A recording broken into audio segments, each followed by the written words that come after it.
como vocês estão? Eu sou Leonardo Santos Pereira, professor de Geografia da Rede. Espero que todos vocês estejam bem e se cuidando. Convido todos vocês para que possamos aprender um pouco mais sobre o processo de formação do nosso território. A nossa sociedade está em constante transformação.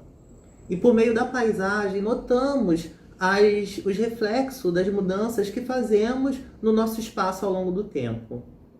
Já notaram como as atividades industriais e comerciais mudam a paisagem da nossa cidade? E não é só isso, essas atividades industriais mudam toda uma rotina também, nos espaços na qual ela se instala, na qual ela se insere.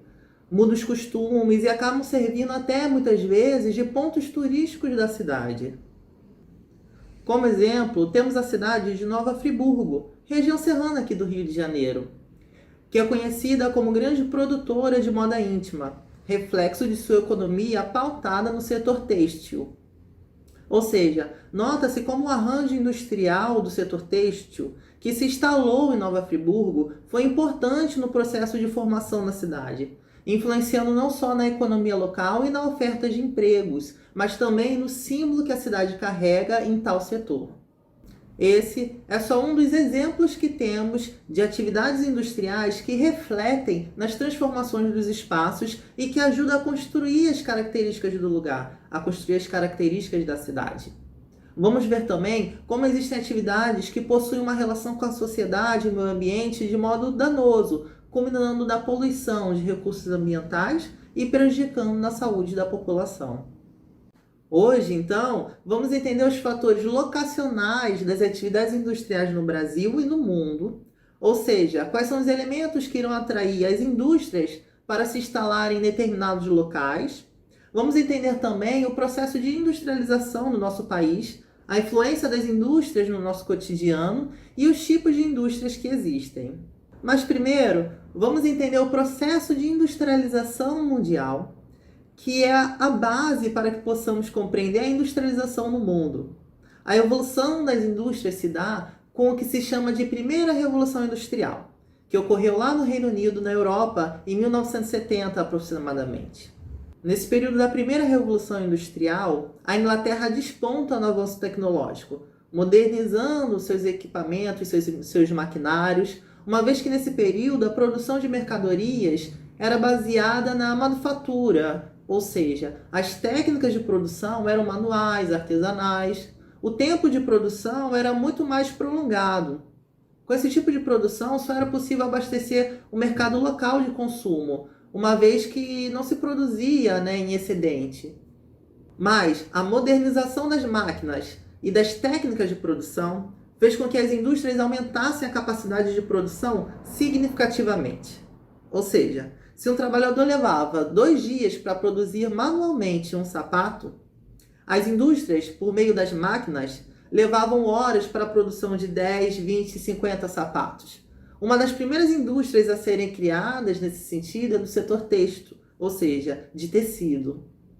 Essa elevada produção industrial foi possível também por meio do domínio das fontes de energia. Nesse período da primeira Revolução Industrial, a máquina a vapor foi criada e a principal fonte de energia para abastecer o maquinário era o carvão mineral. Essa fonte de energia, como nós sabemos, é uma fonte de energia altamente poluidora principalmente na nossa atmosfera. Ou seja, já conseguimos notar as relações que as indústrias estabelecem e possuem no processo de formação dos espaços. O avanço desse modo de produção mais mecanizado se expandiu a outros países como Bélgica, França, Estados Unidos, Japão. Passados 10 anos, as técnicas e os maquinários evoluíram novamente, ficaram mais modernos, mais eficientes, teve aumento e a diversificação dos produtos também que estavam sendo produzidos. A partir desse momento, visualizamos um segundo momento das transformações industriais, a chamada Segunda Revolução Industrial.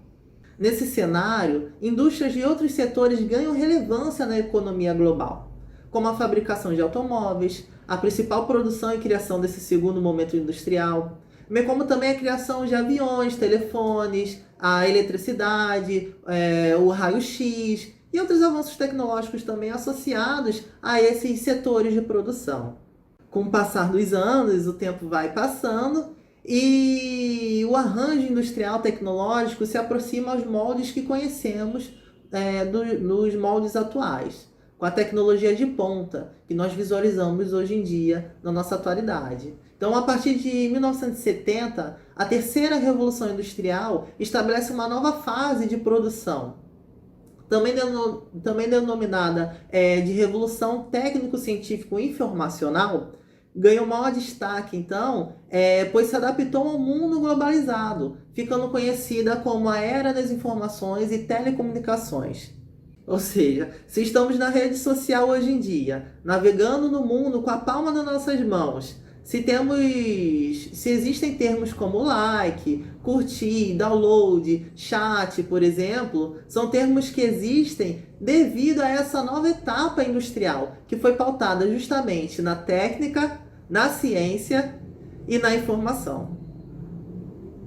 Portanto, essa nova etapa provocou mudanças no modo de organização e produção social do espaço, uma vez que tivemos o surgimento da internet, do computador, dos satélites, o avanço da biotecnologia, o surgimento, por exemplo, da indústria química fina com a tecnologia de ponta.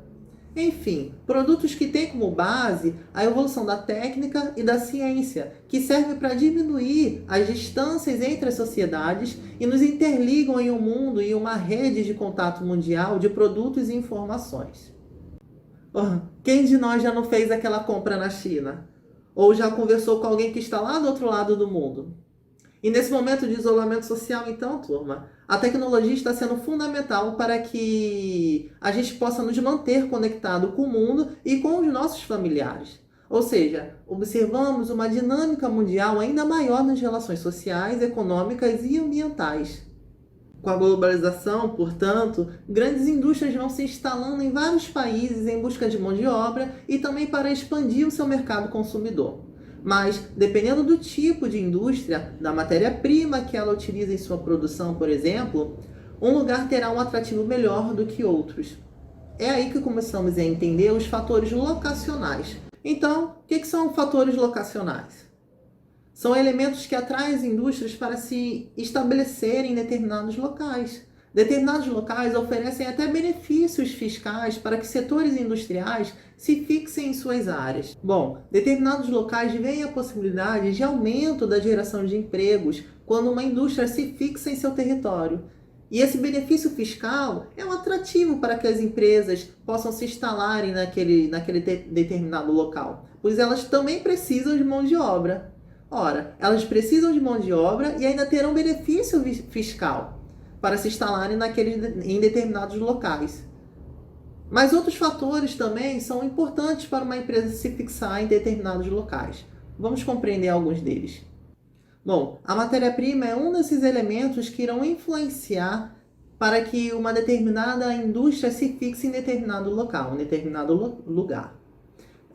Uma vez que, dependendo da mercadoria a ser produzida por determinado setor industrial, quanto mais próximo esse setor industrial estiver da matéria-prima, a indústria vai ter menor tempo de deslocamento dessa matéria-prima para ser processada nessas áreas industriais. Como bom exemplo, temos as mineradoras. Segundo, mão de obra qualificada. Se instalar em locais com mão de obra qualificada para a produção de determinadas mercadorias, diminui até o tempo de formação do trabalhador para que ele possa operar o maquinário da fábrica. Então é essencial ter também a mão de obra qualificada. Terceiro, fontes de energia, que é essencial para o funcionamento da indústria, funcionamento de toda uma cidade. Infraestrutura de transportes.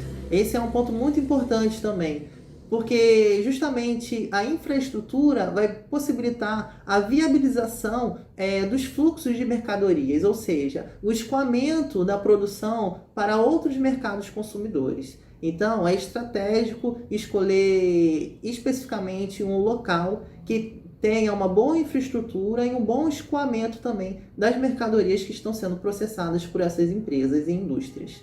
Não podemos esquecer também do mercado consumidor, que é essencial. Se não tem mercado consumidor, o produto fica estocado e corrobora em prejuízos financeiros para essas empresas. Incentivos fiscais é outro atrativo e elemento que vai atrair essas empresas a se fixarem em determinados locais, e é o que já falamos, né? Gerando algumas vezes até disputas entre cidades para ver qual será a cidade que irá, né, sediar determinadas empresas. E também as redes de comunicação, uma vez que vivemos em um mundo globalizado e as indústrias estão constantemente interligadas no mundo. Então, uma boa rede de comunicação também é fundamental para que determinadas indústrias se fixem em determinados territórios e determinados locais. Portanto, são nas indústrias que essas matérias-primas são transformadas e processadas nos produtos que nós consumimos no nosso dia a dia. Essas indústrias, então, se instalarão em determinadas áreas que possuam o quê? Mão de obra, matéria-prima, transporte, mercado consumidor, é claro, rede de comunicação, como nós já abordamos. Mas existem diferentes grupos e setores industriais. Nós consumimos no nosso dia a dia diferentes produtos e cada setor industrial tem uma classificação. Vamos ver quais são? Então, existem 3 grandes grupos de setores industriais que produzem os produtos que consumimos no nosso dia a dia, no nosso cotidiano. Então, o primeiro a gente pode classificar como a indústria de base, a indústria de bens intermediários e as indústrias de bens de consumo. E essa pode ser bens de consumo duráveis ou bens de consumo não duráveis. Vamos entender mais um pouco cada uma delas? A indústria de base são aquelas que transformam a matéria-prima bruta, ou seja, um recurso que vem diretamente ali da natureza. E essa matéria-prima bruta, ela é processada, sendo utilizada em outros setores industriais. Então, como exemplos, nós temos grandes mineradoras, madeireiras, petrolíferas, metalúrgicas, que vão processar a matéria-prima, né, os recursos ambientais, naturais, de forma bruta. Todas essas indústrias processam, então, essa matéria-prima bruta para serem utilizadas em outros setores industriais.